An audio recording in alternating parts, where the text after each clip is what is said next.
দাও 5 কেজি চাল দাও, 10 কেজি আলু দাও। আমরা আজকে বিশানপুর মুটুনিহাটের হরিবাসরের চাঁদা কালেকশন করতেছি, সবাই আমন্ত্রিত। স্বাগতম সরষে দুনিয়া আরেকটি ব্লগে।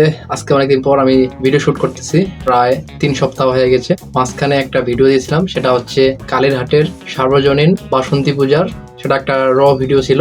দিনে গেছিলাম আমি, সেরকম ভাবে কোনো ব্লগ করা হয় নাই, শুধু জাস্ট এমনি একটা র ফুটেজ আমি আপনাদেরকে দেখাইছিলাম। তো আজকে অনেকদিন পর আমি শুট করতেছি ভিডিও। আজকে সোমবার, আগামী বৃহস্পতিবার থেকে আমাদের মুটুনিহাটের অষ্টপ্রহর মহানাম চলবে। প্রায় 2 দিন নাম হবে আর একদিন অষ্টকালীন লীলা কীর্তন। তাই আপনাদেরকে নিমন্ত্রণ করার জন্য আমি এই ভিডিওটি বানাচ্ছি। আর আজকে আমি সকালবেলা গেছিলাম পাশের গ্রামে চাঁদা ওঠানোর জন্য, 2টো পাড়া বাকি ছিল, সেখান থেকে চাল উঠাইলাম।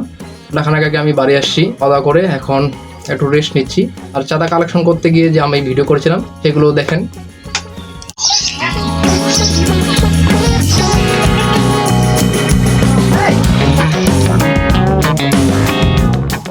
অনুষ্ঠান তো আমার খাইবা লাগবে নাকি বদিলে হাত অর্ধেক দে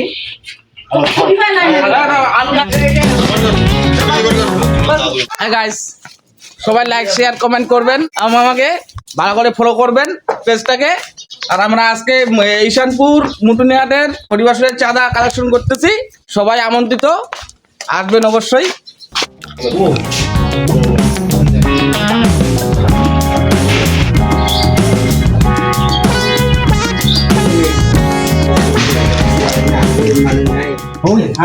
আমরা আছি এখন দক্ষিণ আদিবাসী পাড়া, উত্তর আদিবাসী পাড়া শেষ চাল উঠানো।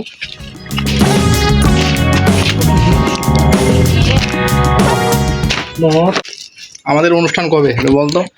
আমাদের অনুষ্ঠান 8ই এপ্রিল হচ্ছে অধিবাস, 9 এপ্রিল থেকে শুরু বৃহস্পতিবার, 9 এপ্রিল, 10 এপ্রিল, 11 এপ্রিল অষ্টকালীন ও লীলা কীর্তন, 2 দিন নাম।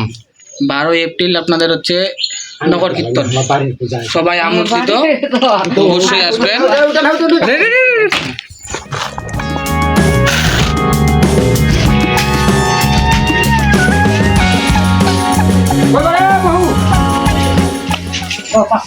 দাও 5 কেজি চাল দাও, 10 কেজি আলু দাও। বসি যে রোহিত কি করবেন বেরবাই হবে কিরে জুয়েল, কি সব আনছিস এটা তুই? আর welcome to my new room. এরপর থেকে যতগুলো ভিডিও আসবে এই রুম থেকে আসবে। বোনের রুম ছিল, এখন আমার। এরপর থেকে নিয়মিত এই রুম থেকে ভিডিও আসবে। আপনাদেরকে একটা রুমটা দেখাই।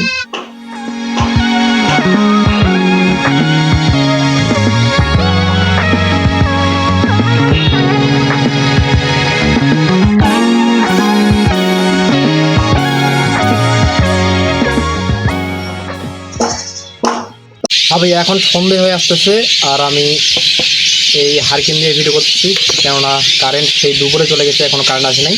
যাই হোক, এখন আমি যাব মন্দিরে। আমার ঘরের সামনে যে বাসগুলি আছে, সেই বাসগুলির মধ্যে অনেক পাখির কিচিরমিচির শব্দ হয়তো আপনার শুনতে পাচ্ছেন। আসলে সেই অসাধারণ লাগে এই সময়। আর ভোরবেলা পাখির ডাক শুনে আমার ঘুম ভেঙে যায়, চমৎকার।